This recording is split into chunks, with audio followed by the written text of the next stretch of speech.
बच्चों and welcome back to explore interesting. तो यार इस वीडियो में हम कुछ स्पेशल केसेस की बात करेंगे जहाँ पे कोई बंदर है, कोई बॉडी है, कोई बंदा है, क्लाइंब कर रहा होता है। बोले तो इनको मैं क्लाइंबिंग प्रॉब्लम्स बोलता हूँ, जिसमें कोई ना कोई बॉडी जो है वो क्लाइंब कर रही होती है। तो अपन को उसका एक्सेलरेशन पूछा हो सकता है या ये पूछा हो सकता है कि वो रस्सी पे कितना फोर्स लगा रही है, क्या टेंशन होगी रस्सी पे। तो इस टाइप के केसेस को अपन डिस्कस करने वाले हैं। तो बेसिकली इस वीडियो में अपन 3 स्पेशल केसेस लेने वाले हैं, जिनमें हम एक एक करके देखेंगे कि क्या सिचुएशन है, क्वेश्चन में क्या पूछा है, या इन टाइप के सवालों को किस तरीके से अपन हैंडल कर सकते हैं।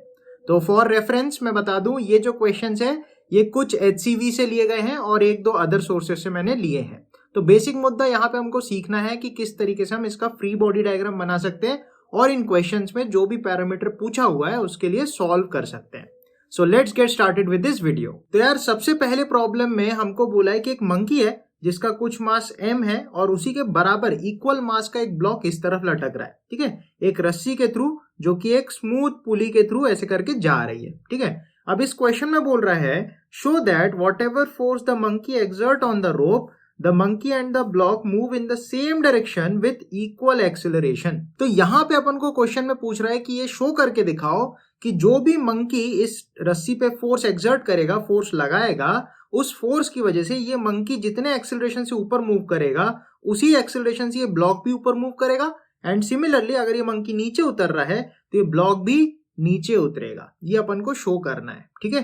तो सबसे पहला मुद्दा इस क्वेश्चन का है कि उस मंकी की आप प्रॉपर FBD बनाओ। तो इस मंकी का सपोज कुछ मास अपने m माना है, तो इस मंकी के सेंटर पे एक mg लगेगी, इसका वेट, राइट। देन इसके बाद अपन सोच सकते हैं इस मंकी ने रस्सी को नीचे खींचा होगा कुछ T फोर्स लगा के, तो रस्सी ने भी मंकी को ऊपर खींचा होगा कुछ T फोर्स लगा के। बिल्कुल एक्शन रिएक्शन पेयर है। तो इस तरीके से मंकी पे ऊपर कुछ टेंशन लग गई। अब सपोज मंकी अगर ऊपर क्लाइंब कर रहा है तो अपन बोलेंगे मंकी का कुछ एक्सेलरेशन ऊपर A होगा, मान लो इसको मैं A1 बोल दे रहा हूं मंकी का एक्सेलरेशन।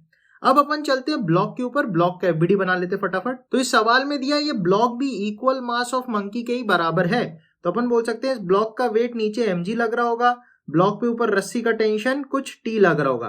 क्योंकि ये टेंशन दोनों में सेम इसी वजह से है क्योंकि भैया एक रस्सी में एक टेंशन होती है, राइट। तो अपन बोलेंगे इस पे जो टेंशन लग रही होगी इस पे भी एग्जैक्टली वही टेंशन की वैल्यू होगी, ठीक है। अब अपन सोचते हैं अगर मंकी ऊपर जा रहा होगा तो आप सोचो वो रस्सी को नीचे खींच रहा होगा, और रस्सी को अगर नीचे खींच रहा होगा तो उस तरफ से ब्लॉक ऊपर उठ रहा होगा, राइट। तो अपन बोल सकते हैं ब्लॉक का भी एक्सेलरेशन ऊपर की तरफ होगा कुछ A2। अब अगर मैं F बराबर ma इनके चलने की, इनके डायनेमिक स्टेट की कंडीशन लिखूं तो अपन को ये मिलेगा। तो मैन जो है वो ऊपर चल रहा है तो ऊपर की तरफ बड़ी फोर्स होगी, तो अपन बोलेंगे T minus mg equals to ma1। Similarly अगर मैं ब्लॉक के चलने की इक्वेशन लिखूं तो अपन लिखेंगे ऊपर बड़ी force T minus mg equals ma2। तो अब यहां से अपन को ये चीज नोटिस करनी है कि भाई देखो दोनों इक्वेशंस में लेफ्ट साइड में एकदम एग्जैक्टली सेम चीज आई है, तो इनकी राइट हैंड साइड भी बराबर होनी चाहिए क्योंकि LHS सेम है तो RHS भी सेम होना चाहिए।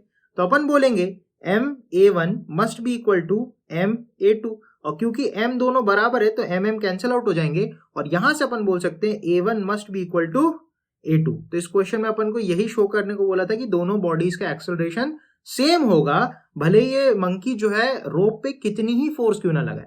तो इस क्वेश्चन में सीखने के लिए 2 बातें बहुत इंपॉर्टेंट है। पहली बात कि जब भी कोई बॉडी, कोई भी बंदर है, कोई बंदा है, अगर ऊपर क्लाइंब कर रहा है तो अपन को ये सोचना है कि उसने जितनी फोर्स लगा के रस्सी को नीचे खींचा होगा, रस्सी ने भी उस बंदे को उतनी फोर्स लगा के ऊपर खींचा होगा। तो ये बात आप बिल्कुल अच्छे से ध्यान रखना। अच्छा, अगर इस क्वेश्चन में बोलता कि ये नीचे मूव कर रहा है तो हम सोचते हैं कि बंदर ऐसे ऐसे रस्सी को छोड़ता हुआ नीचे मूव करेगा, और अगर रस्सी को छोड़ रहा होगा तो उधर से ब्लॉक को ढील मिल रही होगी और ब्लॉक नीचे जा रहा होगा, राइट। तो अपन बोलेंगे अगर ये मंकी नीचे उतरेगा तो ब्लॉक भी नीचे उतरेगा। तो उस केस में अपन लिखेंगे mg माइनस टी बराबर ma1, और यहाँ लिखते हैं mg माइनस टी बराबर ma2। तो अगेन ये सेम सिचुएशन ही हमको मिलती। तो इस क्वेश्चन में जो हमसे पूछा था कि मंकी चाहे रस्सी पे कितनी फोर्स लगाए, किसी भी डायरेक्शन में लगाए, लेकिन उन दोनों का, मंकी और ब्लॉक का जो एक्सेलरेशन होगा वो बिल्कुल सेम होगा और सेम डायरेक्शन में भी होगा। तो ये अपन ने शो किया। चलो फटाफट देखते हैं अपने नेक्स्ट बढ़िया सवाल को। तो यार इस नेक्स्ट बहुत ही बढ़िया सवाल में हमसे बोला हुआ है कि एक बच्चा है जो कि एक ट्रॉली के अंदर इस तरीके से खड़ा है। अब वो बोल रहा है कि ये बच्चा और ट्रॉली का मास 100 kg है, और ये जो बच्चा है जिस रस्सी के थ्रू अपने आप को ऊपर खींच रहा है वो उस रस्सी पे 250 न्यूटन का फोर्स लगा रहा है, ठीक है। और अपन से बोला है कि ये बच्चा और ट्रॉली जो है ऊपर की तरफ एक्सेलरेट कर रहे हैं और हमको इस इंक्लाइन प्लेन का जो एंगल ऑफ इंक्लिनेशन है वो 15 डिग्री दे रखा है। तो हमसे अल्टीमेटली इस क्वेश्चन में पूछा है कि वो बच्चा कितने एक्सेलरेशन के साथ ट्रॉली के साथ ऊपर जा रहा होगा। ठीक है, इस क्वेश्चन में हमको acceleration of the trolley and the बच्चा टुगेदर पूछ रखा है। तो इस क्वेश्चन को सॉल्व करने के लिए सबसे पहले बनाते हैं बच्चे की एफबीडी। तो अपन सोच सकते हैं बच्चे ने रस्सी को 250 से अपनी तरफ खींचा, तो रस्सी ने भी बच्चे को 250 से ऊपर की तरफ खींचा होगा। तो अपन बोलेंगे इस बॉय पे ऊपर की तरफ 250 न्यूटन फोर्स लगेगी रस्सी के द्वारा। ठीक है, बाकी तो इसका mg sin थीटा यहाँ पे हो जाएगा। अलोंग द इंक्लाइन प्लेन अपन ने mg sin थीटा लिखना सीखा है। ठीक है, और यहाँ पे mg cos थीटा आ जाएगा और यहां से नॉर्मल रिएक्शन आ जाएगी। तो मेन चीज ये थी कि बंदे ने रस्सी पे 250 न्यूटन लगाया, तो रस्सी ने भी बंदे पे 250 न्यूटन लगाया होगा। ये सीखना इंपॉर्टेंट है। ठीक है, नेक्स्ट चीज अपन इस बंदे की और ट्रॉली की एक साथ एफबीडी अपन बनाते हैं। तो यहां पे आप देखोगे इस बंदे की और ट्रॉली का जो टोटल मास है वो 100 kg है। तो अपन बोल सकते हैं इनका एक नीचे की तरफ mg sin थीटा लगेगा जिसकी वैल्यू हो जाएगी 100 m इंटू जी हो गया 1000 इंटू साइन 15 डिग्री, क्योंकि एंगल ऑफ इंक्लिनेशन 15 डिग्री दिया है, राइट।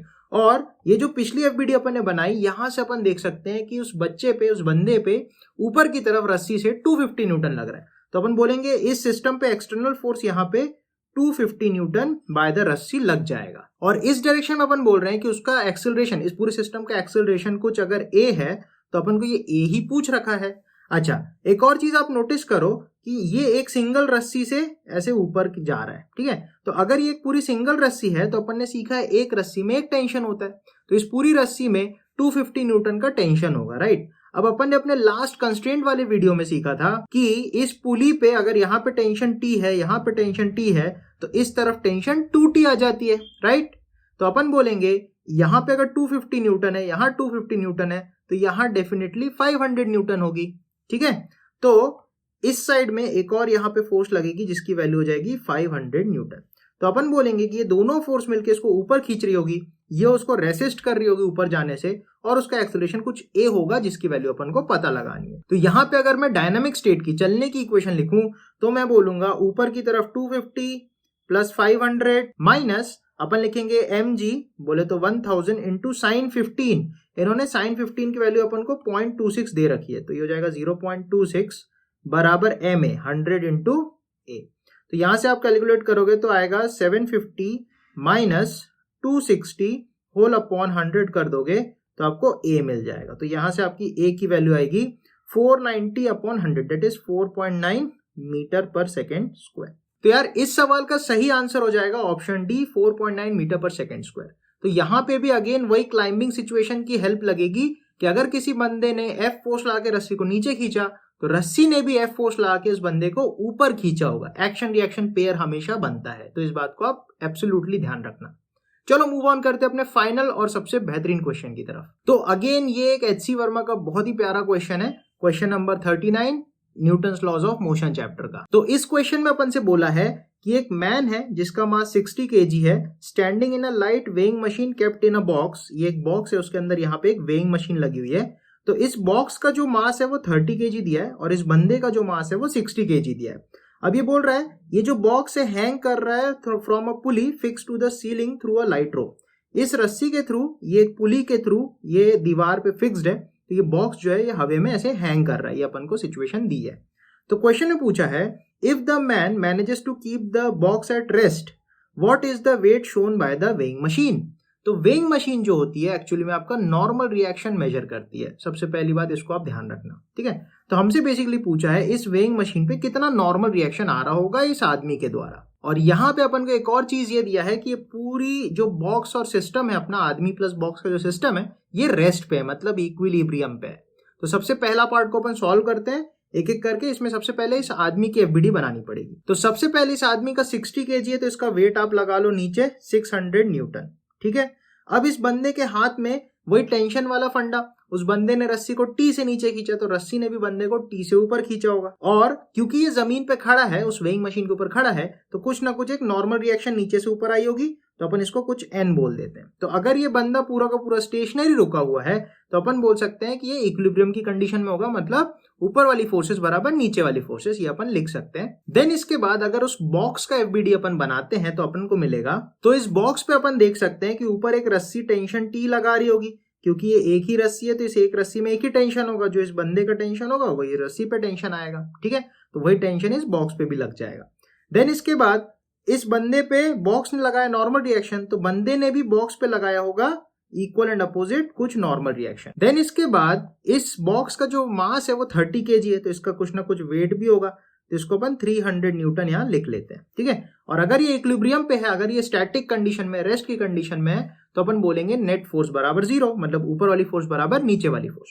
तो अपन बोलेंगे T must be equal to N plus 300। तो इन दोनों इक्वेशंस को अगर अपन सॉल्व करते हैं तो अपन को मिलेगा T प्लस N बराबर 600 और यहाँ मिलेगा T माइनस N बराबर 300। इन दोनों को अगर मैं एड अप करूं तो मुझे मिलेगा, ये NN कैंसिल हो जाएगा, 2T बराबर 900। तो यहाँ से T की वैल्यू आ जाएगी अपने पास 450 न्यूटन। तो ये सिचुएशन हो गई जब वो स्टैटिक कंडीशन में, रेस्ट की कंडीशन में या इक्विलिब्रियम की कंडीशन में है।